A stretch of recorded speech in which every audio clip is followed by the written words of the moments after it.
রাম নারায়ণ রাম। আর আমি আমার পরিচয়, আমি সবার গুরু ভাই, এটাই আমার পরিচয়। আমি ঠাকুরের শিষ্য। আর কেউ বললো না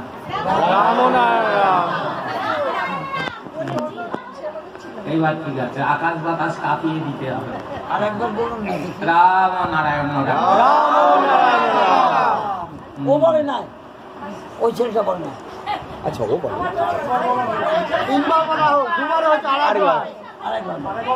রাম নারায়ণ রাম। রাম নারায়ণ রাম। বেশ। এইরকম যে প্রেম, এরকম খুশি এক একজনের সবার সাথে আত্মীয়তা নিয়ে যেন আমরা থাকি। হ্যাঁ, আমাদের সবার আপন হলো আমার গুরুকে যে ভালোবাসি সেই আমার আপন। এখানে রক্ত বুঝি না, বংশ বুঝি না, কিচ্ছু না, পরিষ্কার একদম। যে তাকে ভালোবাসে সেই আমার আপন।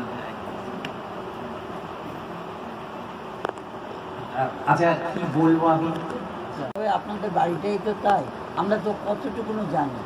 চলার প্রথম কথা বলি, ঠাকুরকে আমরা যত বড় ভাবি, ঠাকুর তার থেকে অনন্ত গুণে বড়।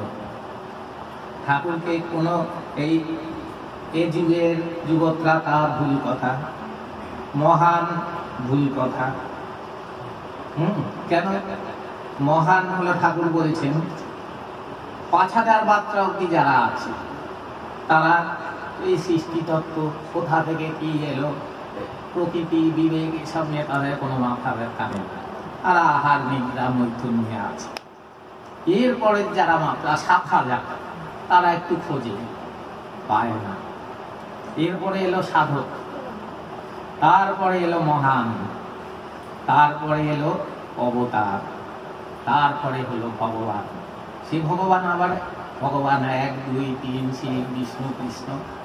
এই ভগবানরা আবার যাকে খোঁজে তিনি হলেন সেই অধারা, সেই পরম চৈতন্যময় সত্তা। কাজেই ঠাকুরকে মহানও বলবো না, যুগত্রাতাও বলবো না। ঠাকুর বলছেন ভগবান যুগে যুগে আসেন না, তিনি চিরকাল এসেই আছেন। আর সত্য, ত্রেতা, দাপর, কলি বলে কোনো যুগও নেই, একটাই যুগ। যেমন এখানে আমরা বলছি ১ বছর ৩৬৫ দিন। কেন? কারণ সূর্য পৃথিবী সূর্যের চারদিকে ৩৬৫ দিনে একবার ঘোরে।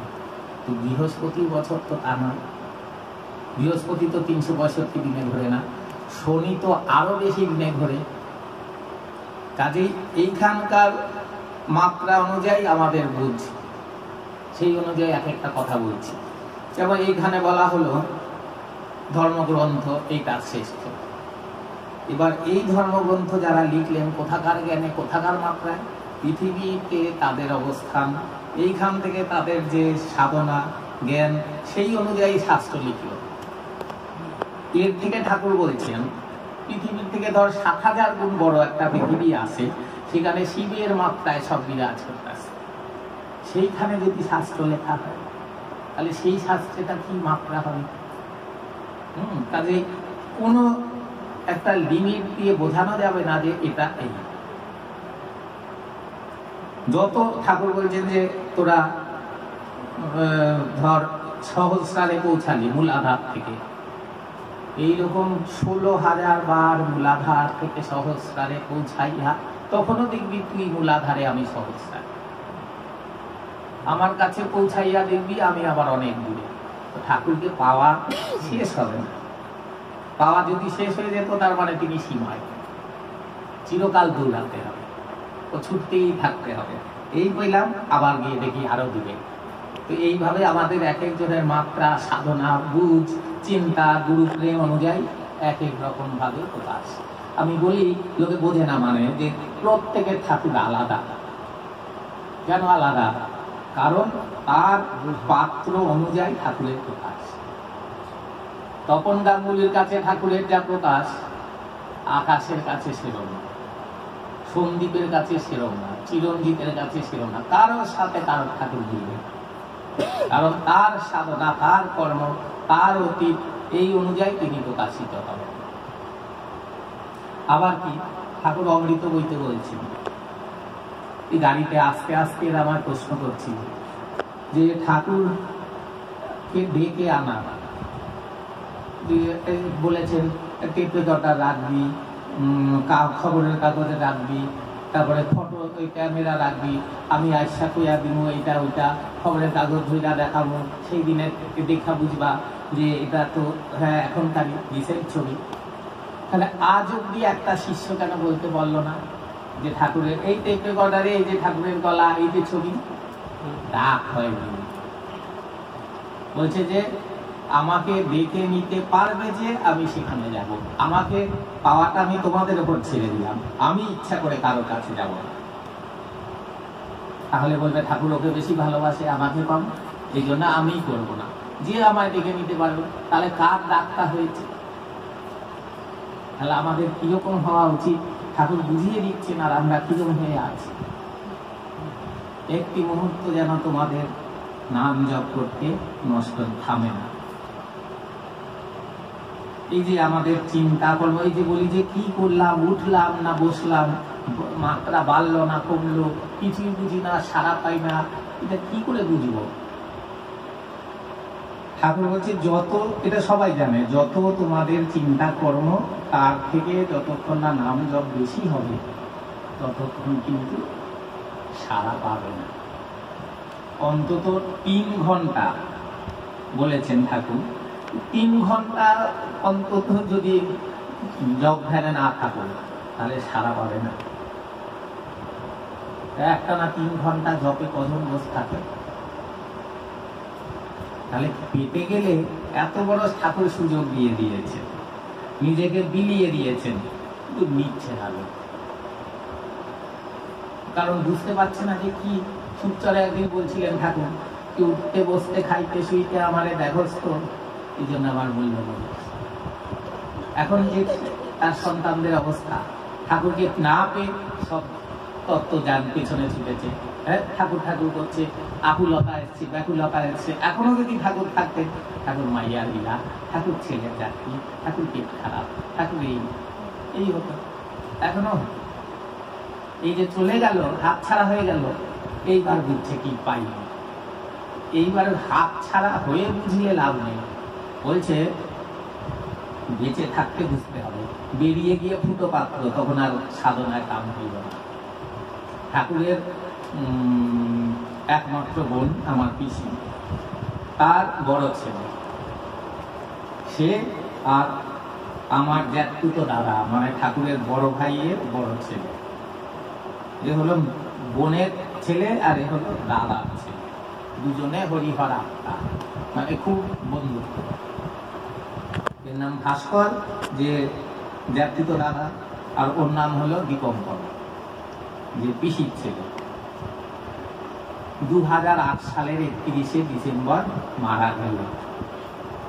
ঠাকুরের কাছে গেছিল প্রথম, এই জ্যাঠতুতো দাদাই আমায় বলেছে, প্রথমে গিয়ে বলেছিল আমি কি দীক্ষা নেব, ঠাকুর দীক্ষা দেন। পরের বার গিয়ে চেয়েছে যখন, তখন পেয়েছে। হ্যাঁ, জোর করে দেখো না, তোমার দিক থেকে আসতে হবে। এখন যদি বিরাট সাধক যে অলরেডি আগে থেকে ব্যবস্থা আছে, যোগাযোগে আসবে, সে তাকে স্বপ্ন দিয়ে দেখে আনতে পারবে, মনাই ভোগী। তো সবাই তার মনাই ভোগী না। এবার এ মারা গেল, গিয়ে আমার ওই জ্যাঠতুতো দাদার স্বপ্ন হলো, এসে বলেছে দাদা আর এদিক ওদিক তাকাস না, আর কোনো দিকে কিচ্ছু বড় নিন্দা চর্চা এই ওই কিচ্ছু না, মেজো মামাই ভগবান। মেজো মামা, ওর মামা মেজো মরে বুঝছে, মরে বুঝে নাম বলছে না ঠাকুর। এই এখন মনোরঞ্জন বুঝতেছে বইরা যে এই একজনই আছে, আর কেউ নাই, পার করতে পারে। পরে যদি এখন আয়না খাড়া করায় দিই, গঙ্গার ওই পার থেকে একটা চিৎকার দিব, এইখান থেকে শুনবি। এখন তো বডির ব্যালেন্সটা, এই হাতটা বাড়াইলো 200 হাত লম্বা হয়ে গেল। হ্যাঁ, ওকে এখন নেচারের বায়বীয় পদার্থ দিয়া প্রিপারেশন পিরিয়ডে রাখছি। মনার ওপর ঠাকুর খুশি। কেন খুশি? মনা যাই করে, ভালো মন্দ যাই, ঠাকুরকে এসে সব বলবে। যদি চুরিধারিও করে যে ঠাকুর চুরিকে যাই না, ঠাকুরকে সব বলতে হবে, তার কাছে কোনো কপট ছল চলবে না। তার ফলে কি হলো, ঠাকুর খুশিটা পেল, কিন্তু নিজেকে গড়া ওই দিকে খামতি হয়েছে। ওই জন্য প্রিপারেশন পিরিয়ডে রেখেছে। হ্যাঁ, তাহলে খুশিটা ছিল। এবার যে খুশিও পেল না, আবার প্রিপারেশনও করলো না, তার কি অবস্থা হবে? তাহলে নিজেকে প্রথমত ঠাকুরের কাছে ওপেন করে দিতে হবে। যে লোকে মানে ফটোতেও ভাবছে আর ঠাকুর দেখছে না, ঠাকুর বুঝছে না, কাকের মতো চোখ বুঝে যাচ্ছি, আমার কেউ দেখছেন না। কিন্তু তিনি সবই দেখছেন, সবই জানেন, সবই বোঝেন। বলছে ঠাকুর তোমার ফটো কি কথা কয়? তবে যেগুলি একটু জল বাতাস সাফাই গুলো তাড়াতাড়ি করে।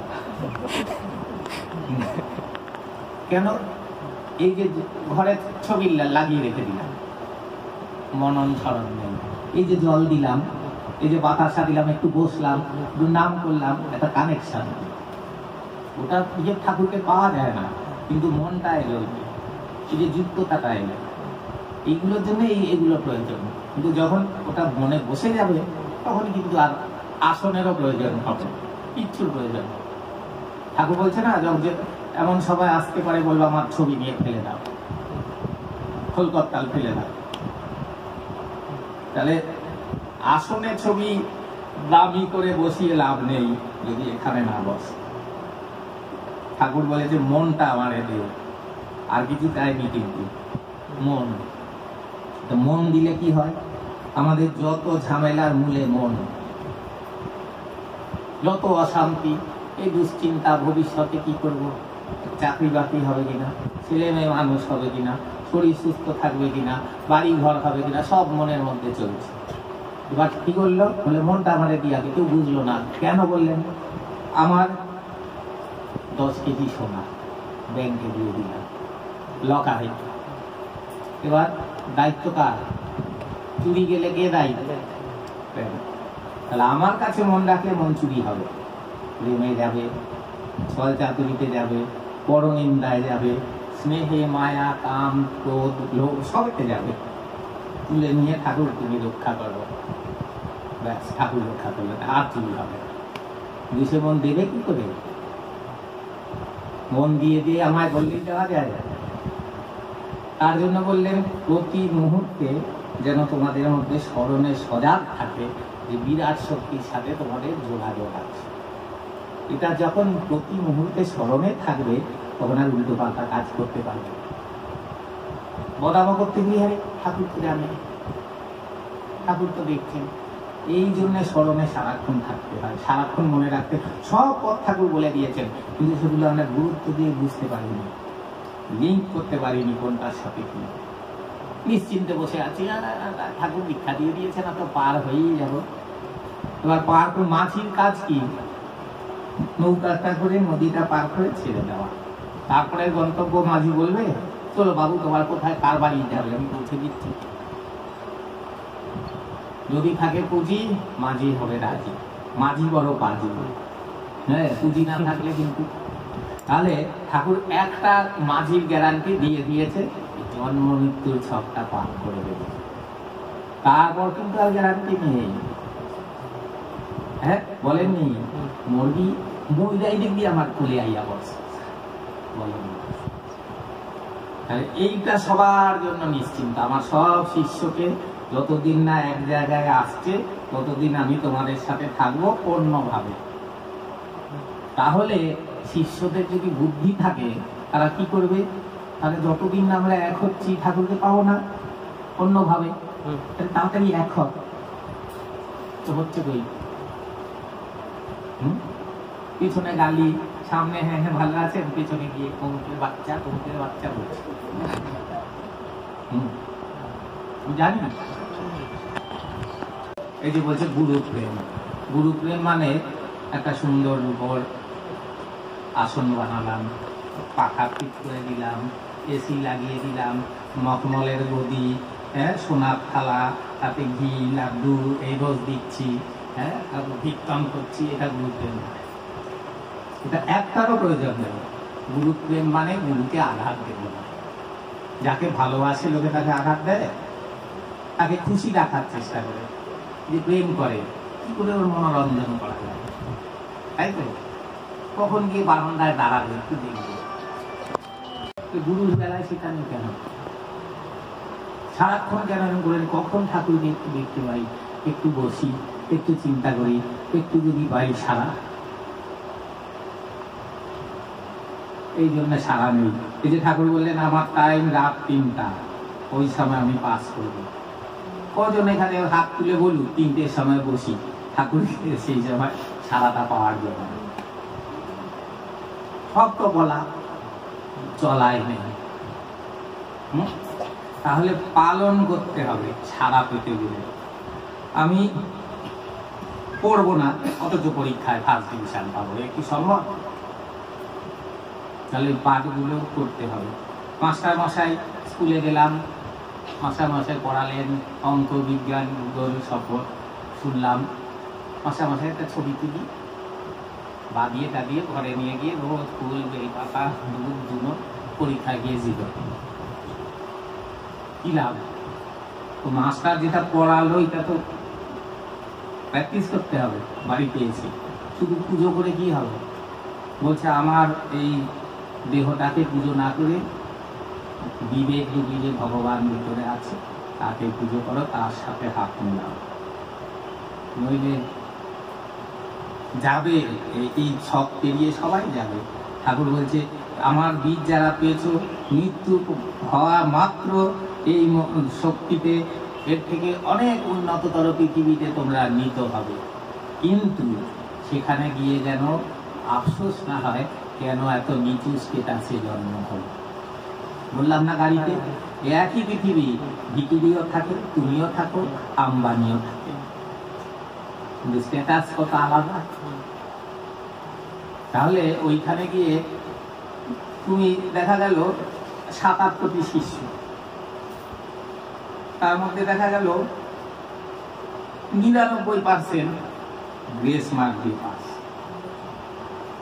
29, 29.5 দিয়ে হাফ মার্ক দিয়া দে, 1 মার্ক দিয়া দে, পাস করায় না। 12 আনা করে রেখেছে না, 4 আনাটা তো ছেড়ে রেখেছে। 4 আনাটা দেখে আর কেউ কমপ্লিট করতে পারে না। এখন সে যেহেতু বলেছে দায়িত্ব নিয়েছি যখন করতেই হইব, যে করে হোক ফাটায় ফুটায় দিয়া দেওয়া যেমন তো গ্রেস মার্ক দিয়ে। এবার যে ফার্স্ট ডিভিশন পেল কত বুক খুলিয়ে যাবে, আবার যে লেটার পেল, স্টার পেল, সেরকমও হবে, কিন্তু সেটার সংখ্যা হবে অতি কম। বলছে আমি 2 রকম ভাবে শিষ্য তৈরি করছি, মানে সন্তানদের। বেশিরভাগ হলো উদ্ধার করার জন্য, মানে পুটলিতে ভরে যা পার করে জন্ম মৃত্যুর ছক, আর কিছু তৈরি করার জন্য মাস্টার, মানে যারা আবার পরবর্তীতে তৈরি করার জন্য কাজে। বললাম না গাড়িতে, বললাম যে একই স্কুলে 1000 ছাত্র পাস করে বেরিয়ে গেল, 2-4টে আবার ওই স্কুলে টিচার হয়ে গেল। সবাই টিচার হতে পারে না। তো ঠাকুর আবার এও বলছেন, ধরো 2 জনকে আমি কাজে পাঠালাম, তারপর 2 জনই ফিরে এলো অসফল হয়ে। প্রথম জনকে দেখে মনে হলো এত করে শিখালাম, বুঝালাম, তারপরে ওই দ্বিতীয় জনকে দেখে মনে হলো আমারই কিছু গলদ হয়েছে শেখাতে। ঠাকুর বলছেন এই দ্বিতীয় জনই আমার ঘরানাটা পায়, বুঝতে পারলি? একজনকে বললে মন দেখে মনে হচ্ছে এত শিখালাম, এত বোঝালাম, তারপরেও গন্ডগোল। আর দ্বিতীয় বেলা আমার আরো একটু করা উচিত ছিল, আমারই বোঝাতে এই দ্বিতীয় জন আমার ঘরানাটা। মানে কি, এই যে তৈরি করার ইচ্ছাটা, কিন্তু সব আধার এক না, সব পাত্র এক না, প্রত্যেকের মাত্রা আলাদা। দেখো তুমি চিন্তা করে, ঠাকুরের 24 ঘন্টা সাথে কি 7-8 কোটি শিষ্য না? ঠাকুরকে খেতে পরিবেশন করতে পারে রোজ, ঠাকুরের পোশাক কাচতে পারে, ঠাকুরের বিছানা পেতে দিতে পারে, ঠাকুরের ঘর মুছতে পারে। বুঝে দেখো, ঠাকুর বলছে লক্ষ্মী না হইলে নারায়ণের সেবা করা যায় না, বুঝলেন? তাহলে কতটা মাত্রা থাকতে হলে তাকে 24 ঘন্টা দেখতে পায়। এর মধ্যে আবার তফাৎ আছে। এই যে যারা করছে এদের মধ্যে কেউ আছে সারাক্ষণ ঠাকুরের সঙ্গে, কেউ আছে ঘরের বাইরে চাপালে, কেউ আছে পাশের ঘরে, কেউ আছে ওই তলায় অন্য ঘরে, বুঝতে পারছো? কেউ দোতলায়, কেউ একতলায়, মানে সব ধাপে ধাপে সারাক্ষণ। যে কেউ ঘরে ঢুকতেও পারবে না, থাকতেও পারবে না, বসতেও পারবে না। এইগুলো সব কিন্তু মাত্রা অনুযায়ী। এইরকমই এই জিনিসটাই চিন্তা করো। বলছে ওইখানে গিয়া যে যে রূপে যার দেখা হয়েছিল ওইখানে গিয়া সেই রূপে দেখা হয়েছিল। সেখানেও তো গিয়ে তার সান্নিধ্যে থাকা তার ব্যাপার আছে। এই যে বলছে পার্সোনাল স্টাফ বললাম 15-16-20 জন রাখুন, 7-8 কোটিকে রাখবে না, 15-16-20 জনই তার ঘিরে থাকতে পারবে। তারপরের ধাপে 500-600 ঠাকুরের কথা, বুঝলে? তাহলে কত ছাড়াই হয়ে গেল। আবার বলছে ধরো 10,000 স্যাংশন পাই, এই যে থাকি বলছে না, দেখো কোথায় এ হয়ে যাচ্ছে সব। এই জন্ম মৃত্যু সব পার করলো, তারপরে বলছে তোমাদের যেখানে নেওয়া হবে আবার পরবর্তী গন্তব্যের জন্য বলে দেওয়া হবে কি সাধনা, যার যার জায়গায় পাঠানো হবে। এই যে পাঠানো সেখানে তৈরি হয়ে কবে যে কোন কালে গিয়ে বলছে আজকে তোমরা তোমাদের সাথে সহজভাবে মিশি বলে আমার সাথে তোমাদের মাত্রাগত তফাৎ বুঝতে পারছো না, এর ফলে কবে যে তোমরা সেই পূর্ণ অবস্থায় ফুটে উঠবে বলা যাচ্ছে না, বুঝলে? এই যে ধরো কয়টা দিন তো একটু কষ্ট করে চালা আইসা সব দেওয়া যাবে। 28 বছর হয়ে গেছে, কয়টা দিন। এই যে বলছে আবার গিয়ে মিলিত হবে, এই মিলনটা যে কবে কোনো হিসেবে আমরা সব এখানকার হিসেবে দেখছি 1 বছর 2 বছর 10 বছর। মনে করে দেখো এই যে ঠাকুর এসছেন এখানে, লোকে কি জানে 500 বছরের ইতিহাস, তাই তো? এই মহাপ্রভু ঠিক করলেন আমি জন্মাবো আর ঠাকুর চললেন। বহু সহস্র বছর ধরে একটা ইচ্ছা শক্তি মহাকাশে ঘুরতে আসিল, রজস্বলা ধরনী কিছু সুসন্তান কামনা করছিল, মনে হচ্ছে সেই ইচ্ছা এবার পূরণ হইল। বহু সহস্র বছর ধরে এই যে প্রতিটি ঠাকুরের কাছে অনুরোধটা জানালো যে তুমি কি একবার জন্ম নেবে, এটা কবে কোনো ঠিক নেই। তারপরে ঠাকুর যে প্রবেশ করলেন, এলেন, বিশ্বের মহানদের অনুরোধে আমি আইছি, মহাপ্রভুর ভবিষ্যৎবাণীকে আইছি বলেননি, মহাপ্রভুর রক্তের ধারা ধইরা আমি আইছি। আরেক জায়গায় জিজ্ঞেস করেছে তুমি কি মহাপ্রভু, বলছে এ আমি বলতে যাবো কেন, আর এরকম সেটা যদি প্রকাশ করার হয় কোনোদিন প্রকৃতির, এটা আমার ব্যাপার না, ঠাকুর বলছে সে করবে, বুঝতে পারলে? এই আমার প্রথম, এই আমার শেষ, তাহলে সে মহাপ্রভু কি চলে যাবে, তাই না? যাই হোক, এই যে ঠাকুর এলেন এই সৃষ্টিতে, এই যে একবার জন্ম নেবে কিনা, এবার বহু বলছে না আমি কোর্স কমপ্লিট কইরাই আইছি, বলছে না? হ্যাঁ, জন্মের আগে একেবারে সব করেই আমি পেট থেকে বইরাই দিব, প্রস্তুতি নিয়েই আইছি। এই প্রস্তুতি কি বহু ধাপের মধ্যে দিয়ে তাকে এ করেছে প্রকৃতি। এমনি এমনি টপ করে সেখানে ঢুকে বললেন তা ভেবো না।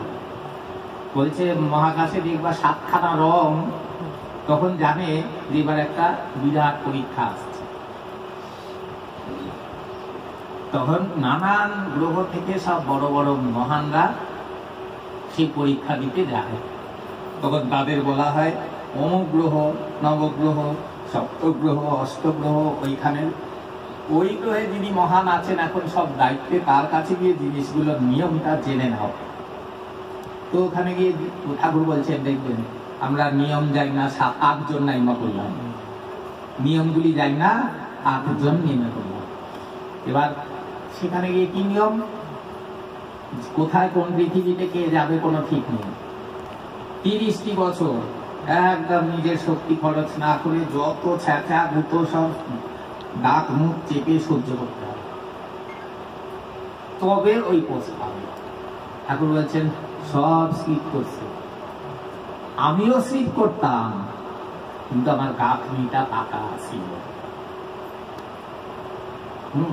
তার মানে এই যে এলেন তার কোনো ঠেকা ছিল না, কিন্তু দয়া করে এসছেন। ঠাকুর এই যে বলছে না, প্রকৃতি থেকে আমার পোস্ট দিল, সর্বোচ্চ পোস্ট। এই পোস্টটা লোকে ভাবছে ঠাকুর উঠে পেলেন, ঠাকুর নেমে পেলেন।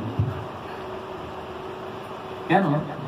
শান্তিনিকেতনে গেলাম, বলেছি ওদের শ্রেষ্ঠ পুরস্কার কি? দিলীপ, বড় করে নেই। তো লতা মঙ্গেশকর গেল, দিলীপ দিল। এটা কি ভারতবর্ষের শ্রেষ্ঠ পুরস্কার? এশিয়ার শ্রেষ্ঠ পুরস্কার না পৃথিবীর শ্রেষ্ঠ পুরস্কার? প্রকৃতির জানা শেষ যে আসন, শেষ সর্বোচ্চ, এরপরে আর তার নেই, ওইটা ঠাকুরকে অফার করছে। বুঝতে পারছেন? সেখানে ঠাকুর নেমে বসলেন, উঠে বসলেন না, এটা ঠাকুরের উত্তরণ হলো না। হ্যাঁ, বলছেন আমি যদি আবার সেই অবস্থায় ফিরে যাই যেখানে সেই চৈতন্য অবস্থায় ছিলাম, সেখানে আমার টিকি কেউ পাইল না। তাহলে কোত্থেকে এসছে এবার বোঝো। আর এই যে একটু আগে বললাম যে প্রকৃতি কাকে বলা হয়েছে? গায়ত্রীকে। হ্যাঁ, ঠাকুরের ভাষণে আছে গায়ত্রীকে প্রকৃতি বলা হয়েছে। সেই গায়ত্রী পর্যন্ত জানে না ঠাকুরকে। ওই যে বই পড়ে দেখো, বলছে যে প্রভু তুমি নিচে নেমে কথা বলো, তোমার কথা আমি বুঝতে পারছি। তাহলে কে জানে ঠাকুরকে? কেউ জানে না। যে প্রকৃতি সেই জানে না, এখানে কে বলবে? যে যা বলছে সব ধারণায় বলছে, একজনও জানে না ঠাকুরকে। বুঝতে পারলে তো? ঠাকুরকে তিব্বতের সাধক জিজ্ঞেস করছে তোমার কত শক্তি? বলে দেখো তোমরা সাধনা করো, তোমাদের ব্যাংক অ্যাকাউন্ট থেকে কমে যায়, আমার ব্ল্যাঙ্ক চেক, যতই তা নিয়ে শেষ নাই। বলে হ্যাঁ, বলে হ্যাঁ, এই সূর্য অবধি তুমি যেতে পারো? সূর্যকে আমার কাছে একটা জোনাকি বোটা করলে ওরে সম্মান দেওয়া হয়। বুঝতে পারলে? তাহলে এই যে ঠাকুরের কাছে এত বছর ধরে এত লোক গেল, কজন লোক ঠাকুরকে বলেছে ঠাকুর তোমায় জানতে চাই, তোমায় বুঝতে চাই, তোমার খুশির ইচ্ছায় চলতে চাই, বেদের কর্মী হয়, শ্রেষ্ঠ বেদের কর্মী হতে চাই। এই কজন তার কাছে প্রার্থনা করেছে? বস্তা ভইরা লই আইলাম, নেওয়ানের লোক নাই। তাহলে এখনো যেটুকু সময় আছে, প্রত্যেকের উচিত যে দূরত্বটা, এটা যতটা পারা যায় কমানো। তার সাথে গুরুর সাথে, তার সাথে দূরত্ব কমানো, এইটাই লক্ষ্য, এছাড়া আর কোনো লক্ষ্য নেই। ঠাকুরের কাছে আমি জিজ্ঞেস করি অনেক জায়গায়, ঠাকুর যদি সামনে এসে দাঁড়িয়ে পড়ে কি বলবি, কি প্রার্থনা করবি? আর কেউ উল্টো পাল্টা বলতে পারে না। কে বলে ঠাকুর তোমার চরণে থাকবো, ঠাকুর এটা বলে চরণে থাকবি। এই আমি বলছি ও আচ্ছা, এবার ঠাকুর যদি বলে চরণে থাকবি, আচ্ছা তথা আসবি, ভাবছিলাম তোর পকেটে রাখবি, কি হবে তখন? তোকে বুকে রাখবো ভেবেছিলাম, তুই চরণ চাইলি তাই পা, আরে কিছুই চাওয়া যাবে না, ভুল হয়ে যাবে। কোটিপতির কাছে যদি ফুটা পয়সা চাও তাই পাইবা।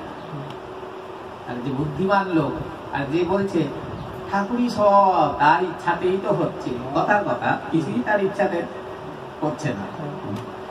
এবার তার ইচ্ছাতেই যদি চলে, তাহলে আর চাইবে কেন? তুমি ইচ্ছা করে চেয়ে নাও, হ্যাঁ তাই না? না না, তোকে একটা কিছু চাইতেই হইব, কর আর কি চাস, এরকম করেছে ঠাকুর। সে গল্প এখানে বলা উচিত কিনা আমি জানি না,